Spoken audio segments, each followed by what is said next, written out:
moments of increasing GDP, decreasing GDP, and when we bottom out and peak out. Okay, so that's kind of what we're looking at, and economists are going to try to study these trends because they are trends.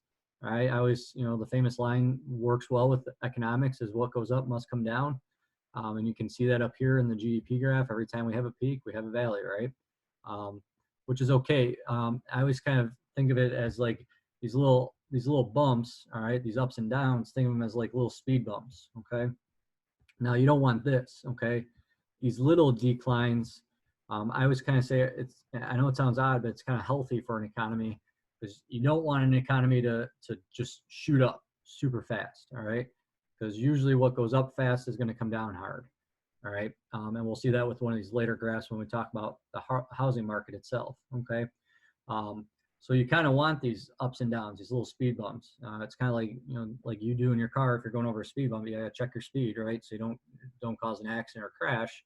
And that's okay. You got to kind of protect yourself. And that's kind of what I call those little ups and downs. It's like almost the economy is like protecting itself from exploding so fast, because if you fill something up with air too much, it's going to pop, all right? Or too fast, you blow something up with air, it pops. And that's kind of what you want to think of the economy at times as well. Over time, you want to, these ups and downs, you want to get from this point to this point over time. So it has grown over time, but you don't want to get to that point super fast. You kind of want it to be a gradual growth. So it's a natural growth, okay?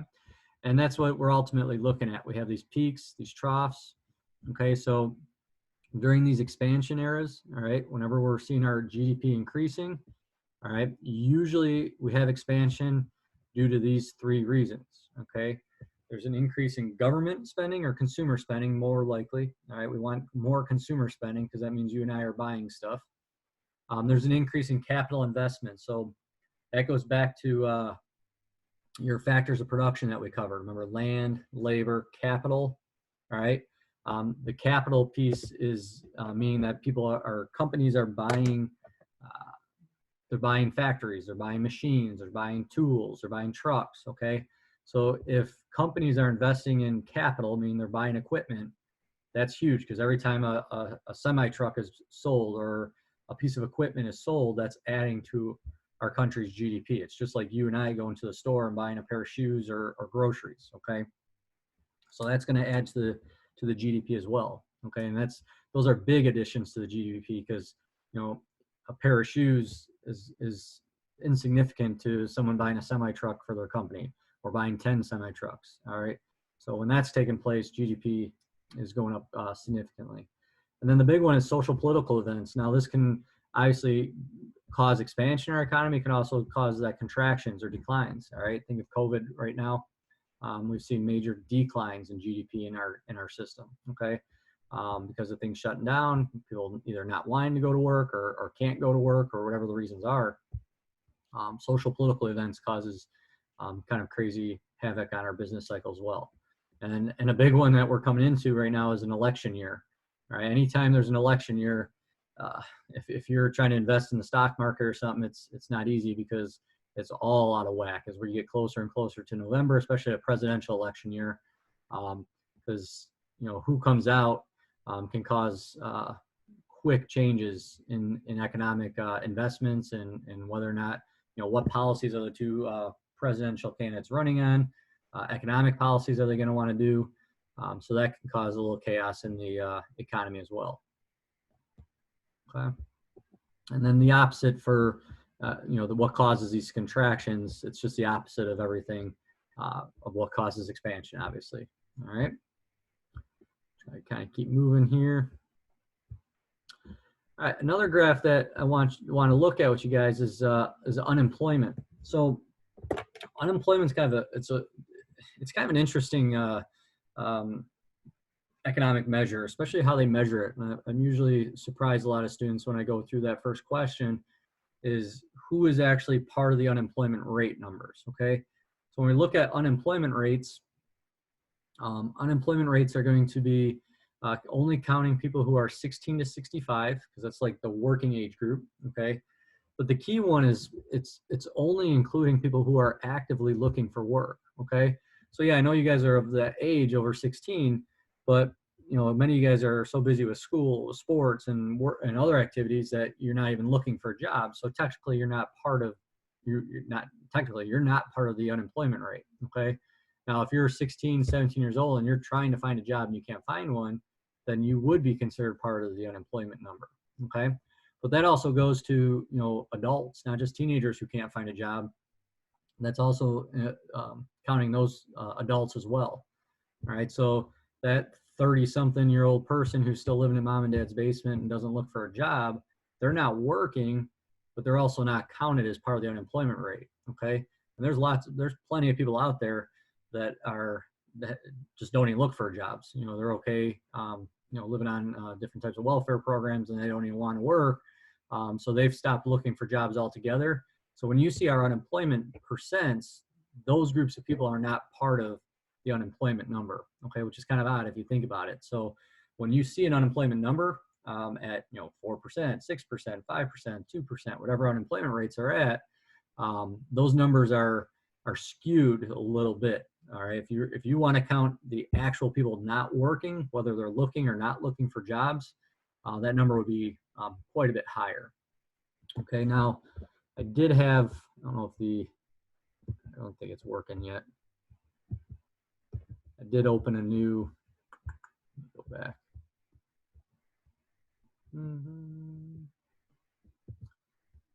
I did open a window, and I'll have to find it to show you guys the unemployment. I added it to the new PowerPoint, but I'll have to reload that. An unemployment chart that shows with current 2020 due to COVID. So I like this graph here because it shows you the unemployment rates for people who have a bachelor's degree or higher, and then unemployment rates for people who don't graduate high school, and just seeing the difference there.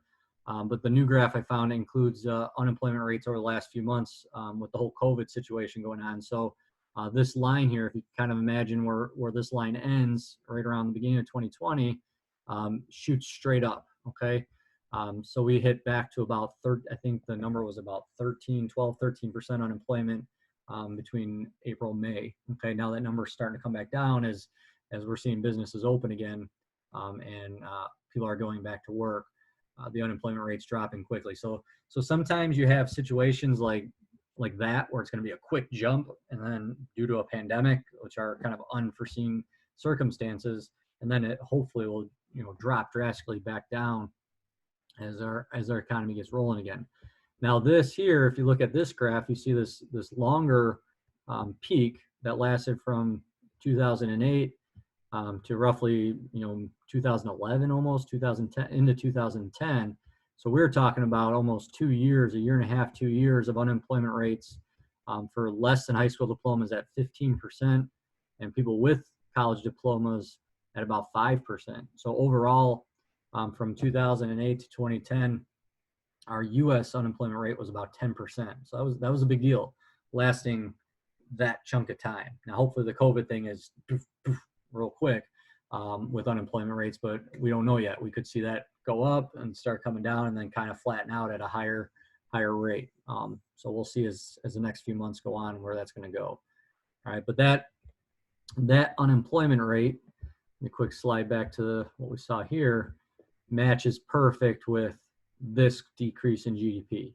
So those are some connections I want you to try to make with economic measures, that when you see a huge drop in GDP like here in 2008, 2009, you're also going to see a huge peak in unemployment. All right, so GDP drops bad, unemployment goes up, and those are some correlations that you need to be able to make.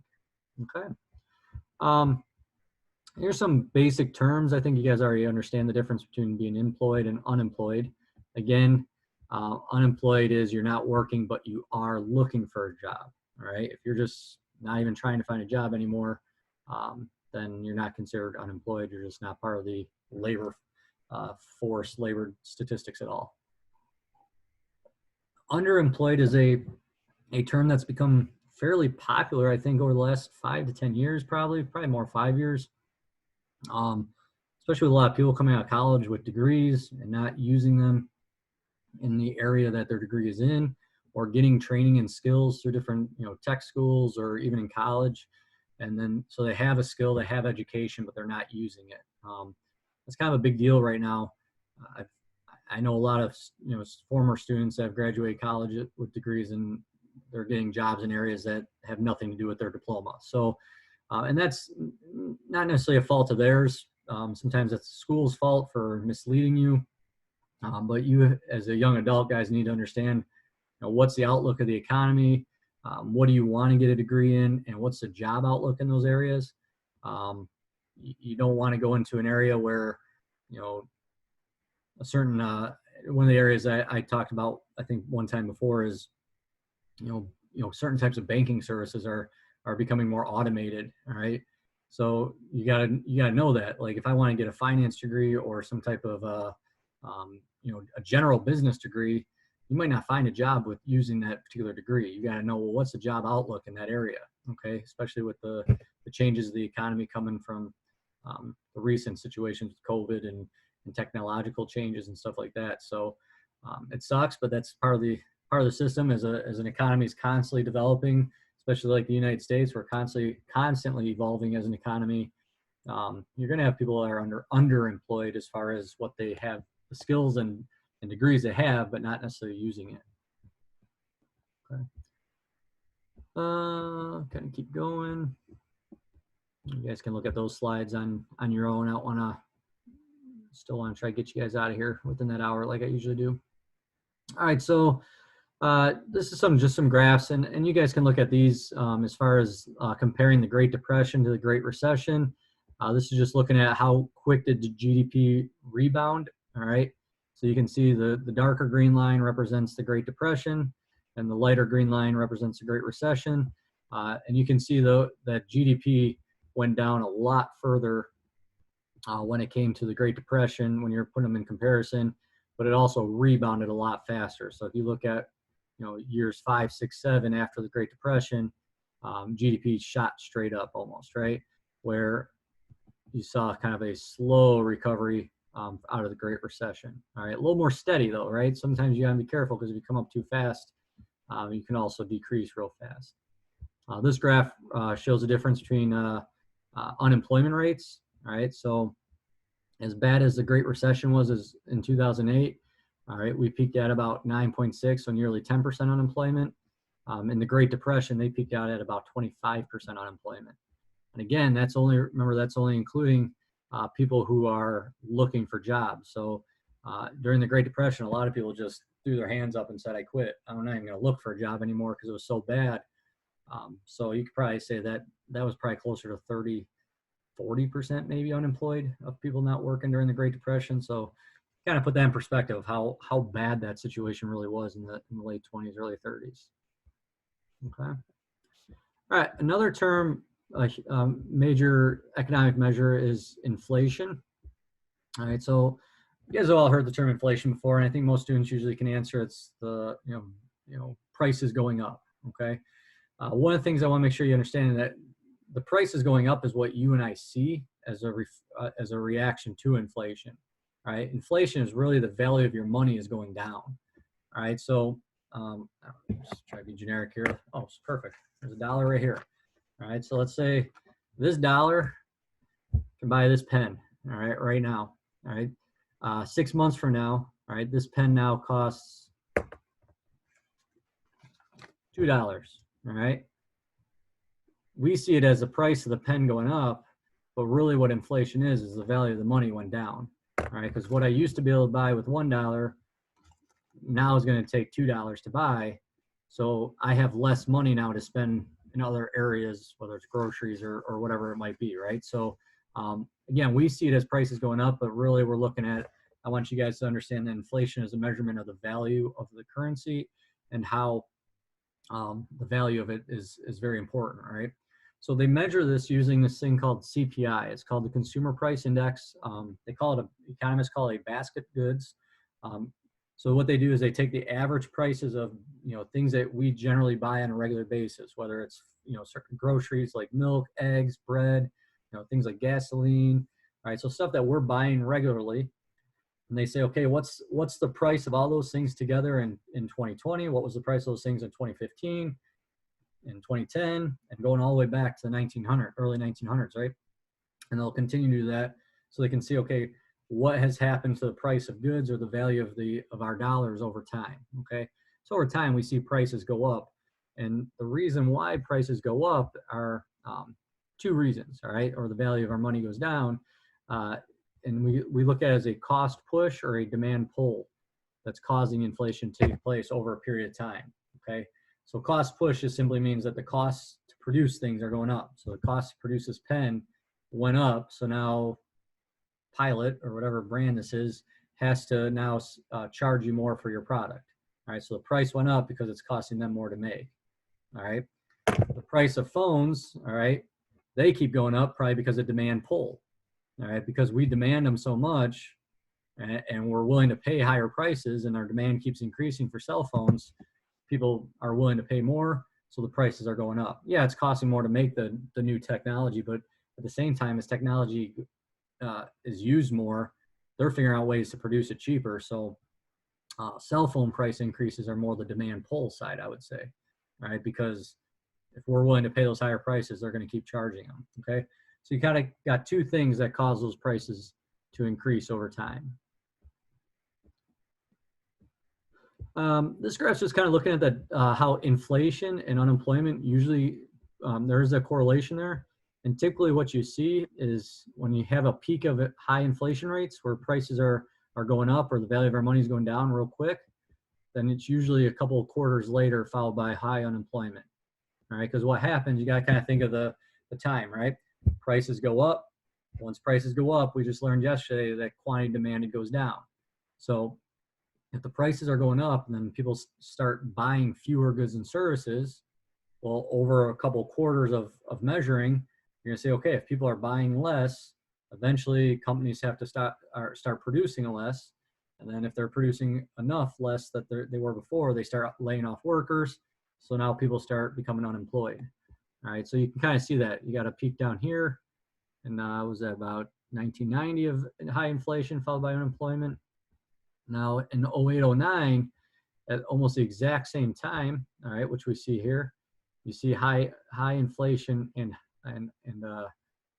high unemployment, or sorry, very low inflation and high unemployment taking place at the same time. So it was kind of a weird moment where they were starting to decrease prices because they were trying to get people to buy stuff, and unemployment was so high in 2008, 2009 that even though prices were going down, people weren't buying anything.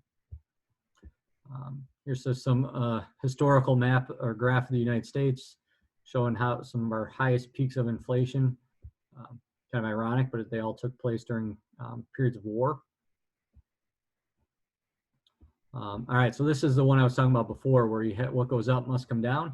So here's our inflation graph of housing prices. All right, so how much prices of houses has gone up and down over time. And you can see kind of two big peaks, all right? So, you know, what it cost to own a home was kind of high here. World War I came, prices dropped drastically, and then it kind of flattened out and, you know, was fairly steady through the Great Depression even. And then it had a big drop during World War II. And then also you see this big peak right here in housing prices. All right, this has to do with demand, all right? When there's high demand, prices go up. And when all those, you know, the men all came back from World War II, you know, my grandfathers both fought in World War II. And when they came home, they wanted to buy houses. They wanted, you know, they just got done. And that was such a different time period, guys. You know, some of those men were gone for literally 3-4 years straight. You know, they didn't get leaves to come home and then go back to the war, go back to the battles. They were just gone for, you know, multiple years in a row. So when they got home to their wives, their families, or they got home, they wanted to get married, start families, and they wanted to buy houses. They wanted to forget about everything they saw in some of that war and, you know, start a new life. Okay, so what you saw right here, the amount of, you know, they all came back from the war and they wanted to build houses. That's where suburbia kind of got started. Our suburban style neighborhoods today came out of that time period. All right, so that's why prices jumped. All right, but this is the one I wanted you guys to see. This is the housing market crash. All right, so in about, you know, going into the year 2000, the prices of homes just rose drastically. All right, at percents that we've never seen before. So when something goes up that fast, it's going to crash real fast. And you can even see that during the post-World War II boom of housing. It went up real fast and it dropped, but that drop was kind of more the speed bump type drop. This drop here killed our economy, because by this point in our system, think about everything that went into building a house. All right, when one house is built, you got, you know, the companies that are going to have to move the dirt. You got the concrete companies that's going to have to put the foundation in. The carpenters that are going to have to build the house. The plumbers, electricians, the roofers are going to have to do all the roughing of the house. All right, the siding company. You got the and then once you get into it, you got cabinets. People who bought the house are going to buy furniture, so they have to go shopping. They have to buy appliances, flooring, all right, carpet, you know, TVs, electronics, all right, beds. I mean, there's so much stuff that when one house is built, how many different industries are booming because of houses being built. So when houses all of a sudden stopped being built and the housing market crashed, so many industries were impacted that so many people lost their jobs. That caused that's why we call it the housing market crash. Okay. All right, and then the last slide here with inflation. I know this one might be kind of hard to read, but I really like this graph because it shows you how the inflation of different things that we buy, certain areas have gone up constantly over time. And then we even see deflation taking place for things like, you know, maybe cell phone services or toys and TVs have come down in price over time. All right. Maybe not the cell phones themselves, but the services themselves as a percent have come down. And then some things like car prices have been pretty stagnant. Clothing prices have been stagnant. Housing, food has gone up at a steady pace. You know, childcare, medical cares have gone up at a much higher pace. And the big one, college and college tuition and hospital services have gone up at an extraordinary inflated rate. All right. And unfortunately, you guys that are going away to college, have to take out student loans, are going to feel the burn of that. All right. So this is kind of crazy if you think about it. College tuition has gone up at such an increasing rate. I mean, you look at this graph here that shows how fast college tuition has gone up. People wonder when this will have to happen to college tuition. At some point, is there going to be a peak? Is there going to be almost like the college bubble will pop, and all of a sudden that tuition rates will have to just plummet, right? And the way I understand it, if and when that ever happens, most likely, just like people lost their houses, colleges would probably have to shut down, right? Just because at some point, there's just not going to be enough money to sustain those anymore. You know, people can only take out so many loans and stuff. And if you look at the comparison, this is what's really crazy to look at, is this bubble here, how fast and sharp you saw the housing market go up and drop, and how bad that was for our economy. So that peak right there is shown right here on this graph. I don't know if you can see my mouse pointer, but that little bump there, which looks like a speed bump when it comes to the housing market, according, you know, when you're comparing it to everything else. So that peak and drop there is, just put that in comparison to how fast college tuition has gone up over the last 20 years. All right. And I'm kind of with you guys. I'm 38 years old and still paying college student loans. And I joke about it because my last student loan payment is supposed to be made the year my son graduates high school. So I get to help start it all over again. I'll be right with you guys. All right. Any questions on economic measures? No. All right. I'm gonna shut down there because it's 45 minutes, and if I keep going, I know I probably already lost a lot of you guys. So what I'll do tomorrow, and tomorrow will be really like I said, an open Zoom if you want to join. Because I don't want to keep rolling here, I will go over the fiscal and monetary policy stuff tomorrow. Okay, just in a kind of a quick Zoom that won't take long. But that part, there's not an assignment with it. It's really just for you to have some information, so that when you go into the final exam, like I said, you're going to have some multiple options of questions. You can either answer a question on supply and demand. You can answer a question on economic measures, like the stuff I just went over with you, or you'd be able to answer a question on fiscal and monetary policy. So take a look at the PowerPoint. I'll kind of go over it in just some general sense tomorrow. And then I'll take also tomorrow will be open for any questions on any of the other assignments. Okay. I'll keep this up and running. If you guys got questions on supply and demand, feel free to stay on and ask. Otherwise, you are free to go and have a good day, guys.